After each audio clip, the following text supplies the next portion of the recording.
नमस्कार मंडळी. तर आज जरा जास्तच उशीर झाला जेवण बनवायला. रात्रीचे ऑलमोस्ट 6:15 झाले होते. काहीच तयार नव्हते. इथे 2च कारली होती जी की मी चिरून मिठामध्ये मुरायला ठेवली होती. विचार केला डाळ वगैरे बनवण्यापेक्षा डायरेक्टली चिकनच बनवावं की जेणेकरून पटकन होऊन जाईल. आणि त्यानंतर भांडी होती, मुलांचे पाय वगैरे शिजवायचे होते.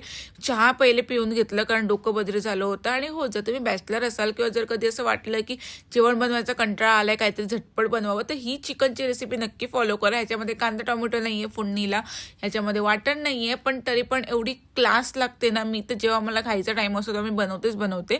सो मी मॅरिनेट करून काही ठेवलं नव्हतं, पटकन मीठ मसाला लावून घेतला आणि लगेच तेलात सोडलेलं होतं चिकन. आणि जे काही मसाला उरलेला होता हाताचा टोपाचा, तो त्याचं पाणी काढून घेतलं. आणि कोणाकोणाला अशी सवय आहे की काहीही काम केलं किचनमध्ये की लगेच जाऊन साबणाने हात धुवायची. मला तर प्रचंड सवय आहे.